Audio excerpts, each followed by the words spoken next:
ကောင်းလေးတယောက်ရုတ်တရက်မနှက်ဆော့စားနေတဲ့အချိန်နာရီကိုကြည့်လိုက်တဲ့အချိန်မှာတော့၈နာရီခွဲနေခဲ့ပါပြီကောင်းလေးလည်း၈နာရီခွဲနေရတော့နေမထွက်လာတဲ့အတွက်ကြောင့်အပြင်ကိုထွက်ကြည့်လိုက်တဲ့အချိန်မှာတော့ကောင်းကင်တစ်ခုလုံးကမင်းနဲ့ပြီးတော့လေပြင်းမုန်တိုင်းတွေတိုက်ခတ်ပြီးလျှက်စီးတွေတောင်လက်နေခဲ့ပါတယ်ရာသီဥတုအခြေအနေအရန်ဆိုးရလာတဲ့အတွက်ကြောင့်ကောင်းလေးကသမီးဖြစ်သူကိုအိမ်ထဲကိုခေါ်သွင်းခဲ့ပြီးတော့စပွဲကုံတစ်လုံးရဲ့အောက်မှာဝင်ပုန်းနေခဲ့ပြီးတော့အပြင်ဘက်ကရာသီဥတုရဲ့အခြေအနေကိုလှမ်းကြည့်နေခဲ့ပါတယ်ရာသီဥတုပြန်ကောင်းလာတဲ့အချိန်မှာတော့ကောင်းလေးဖြစ်သူကအပြင်ကိုထွက်လာခဲ့ပြီးတော့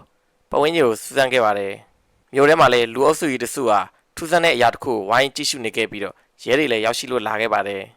အဲ့ဒီဖြစ်စဉ်ကတော့ကတ္တရာလမ်းမှာအပေါက်ကြီးတစ်ပေါက်ဖြစ်နေခဲ့တာပဲဖြစ်ပါတယ်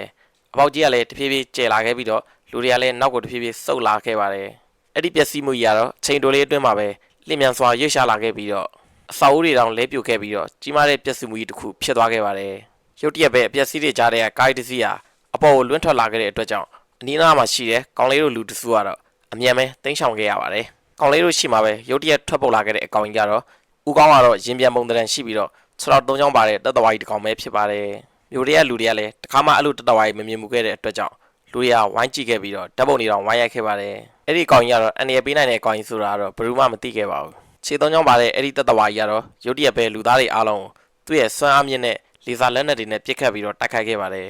အဲ့ဒီခြေ3ချောင်းတက်တဝါကြီးရဲ့ပစ်ခတ်တိုက်ခိုက်မှုကိုခံရတဲ့လူသားတွေကတော့ခဏလေးအတွင်းမှာပဲတစားစီကွဲကြေပျက်စီးသွားခဲ့ပါတယ်မြို့ထဲမှာအခြေအနေမကောင်းတော့တဲ့အတွက်ကြောင့်ကောင်းလေးတို့မိသားစုကတော့အထုပ်ပိုးတွေပြင်ဆင်ပြီးတော့ကြီးလက်300ဘက်တွေကိုတင်းချောင်တော့မှာပဲဖြစ်ပါတယ်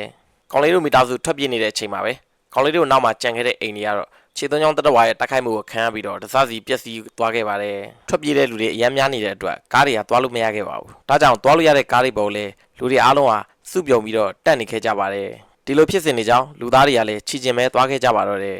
ကောင်းကင်မှာလည်းရုတ်တရက်ရာသီဥတုဆိုးရွားမှုတွေကြုံလာခဲ့တဲ့အတွက်ကြောင့်လူသားတွေအားလုံးကလည်းဂျိုသားတွေလာနေတာသိရှိခဲ့ပြီးတော့အားလုံးပဲထွက်ပြေးခဲ့ကြပါတယ်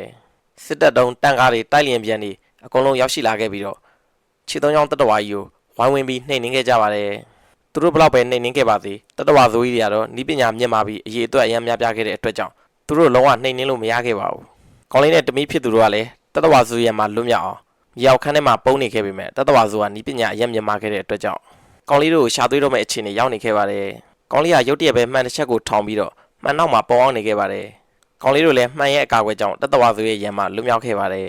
အိပ်ပျော်နေတဲ့ကောင်းလေးတို့နားတော့တက်တဝါဆိုတကောင်ရောက်ရှိလို့လာခဲ့ပါတယ်ကောင်းလေးကလည်းလှင်မြန်သွားတဲ့တက်တဝါဆိုကိုပစိန်ယူခဲ့ပြီးတော့စပိုင်းပိုင်းဆဆခုတ်ဖြတ်ပေးခဲ့ပါတယ်ဂျိုသားတွေကဘာမြေပေါ်ကျူးကျော်တဲ့အစီအစဉ်ကတော့လုံးဝမအောင်မြင်ခဲ့ပါဘူးဘာကြောင့်လဲဆိုတော့ကဘာမြေပေါ်ကအရန်ကိုကပ်ပါပိုးမတွေအရန်များပြားခဲ့တဲ့အတွက်ကြောင့်ယောဂကုသမှုနှုန်းကလည်းအလွန်မြင့်မားပြီးလူသားတွေအတွက်တာမန်ဖျားနာတာလေးလောက်ကတော့ဂျိုသားတွေအတွက်အရန်ကိုပြင်းထန်တဲ့မခံနိုင်တဲ့ယောဂတစ်မျိုးဖြစ်တဲ့အတွက်ကြောင့်ကဘာမြေပေါ်ရောက်ရှိလာတဲ့ဂျိုသားတွေကတော့ယောဂပိုးမတွေကုသခံရပြီးတော့အားလုံးကြရှုံးသွားပါတယ်